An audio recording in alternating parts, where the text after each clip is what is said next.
కాంగ్రెస్ ప్రభుత్వము 2023లో బీసీల ప్రధాన ఏజెండాగా అధికారం చేపట్టిన విషయం అందరూ కూడా ఉంది. కాంగ్రెస్ పార్టీ చరిత్రలో 1978 తర్వాత బీసీలు పూర్తి స్థాయి లోపల ఈ ఏజెండా నమ్మి ఓట్లేసినటువంటి విషయము అందరికీ తెలిసిందే. బీసీ ఏజెండాను ప్రధానంగా పెట్టుకొని వచ్చినటువంటి ఈ ప్రభుత్వము అందులో చెప్పినటువంటి ప్రధాన అంశాలు ఏంటంటే అన్ని రంగాల లోపల స్థానిక సంస్థల లోపల కానీ, విద్య లోపల కానీ, ఉద్యోగాల లోపల కానీ, కాంట్రాక్టుల లోపల కానీ, అదేవిధంగా ఏదే బడ్జెట్లో కానీ 42% విధిగా కేటాయిస్తామని చెప్పడమే కాకుండా బడ్జెట్ కొరకు ఏంటిదంటే 1,00,000 కోట్ల బడ్జెట్ 5 సంవత్సరాల్లో ఇస్తానని చెప్పి హామీ ఇచ్చినటువంటి విషయం కూడా అందరికీ తెలిసిందే. దాని ప్రకారము ఏటా 20,000 కోట్లు కేటాయిస్తామని చెప్పింది. ఇంతవరకు నామమాత్రంగా ఈ 2 సంవత్సరాల్లో 40,000 వాళ్ళ లెక్క ప్రకారం మిగిల్చినటువంటి విషయం కూడా మనమందరం చూస్తున్నటువంటి విషయం. ఇది పూర్తిగా నమ్మక ద్రోహము. దీని ప్రకారము ఈ 3 ఆర్థిక సంవత్సరాల లోపల అంటే ఇప్పుడు ఈ 23 నాడు ఏదైతే బడ్జెట్ కొరకు మీటింగ్ ఏర్పాటు చేసిండ్రో దాని ప్రకారము 60,000 కోట్ల నిధులు అనేటటువంటిది మనకు రావాల్సినటువంటి పరిస్థితి ఉండే వాళ్ళ హామీ ప్రకారము.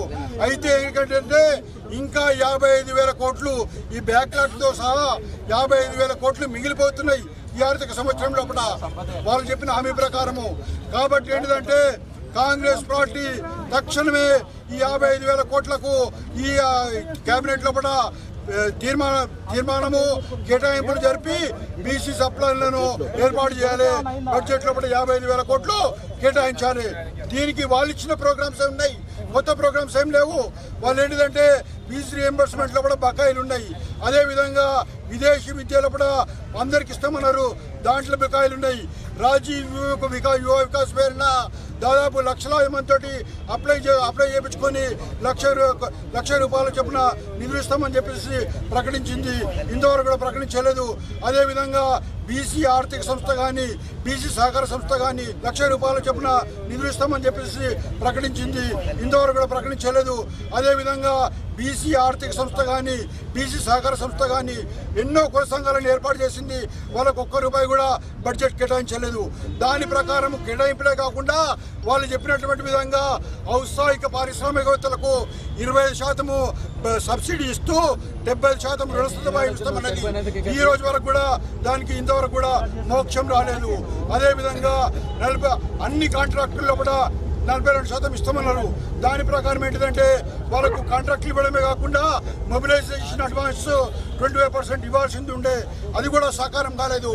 ఈ 55,000 కోట్లకు ఈ ప్రకారము మీరు ఇచ్చిన మీ ప్రకారము సప్లైని అమలు చేస్తే ఇన్ని సమస్యలు వచ్చే అవకాశం ఉండేది కాదు. ఇప్పుడు కూడా మరొక మోసం వైపు మీరు పోతున్నటువంటి ఈ పరిస్థితుల్లో కూడా తక్షణమే బీసీ సప్లైని అమలు చేయాలి. మీరు ఎంత ఘోరంగా మిగుల్చుకున్నారంటే బాధితులకు ఇచ్చే నిధులు మీరు ఇచ్చుకున్నారు, మడిపిల్లలకు ఇచ్చే మరుగుదొడ్ల పైసలు కూడా మిగిలించుకున్నారు, శానిటేషన్ ప్యాడ్స్ కూడా మిగిలించుకున్నారు.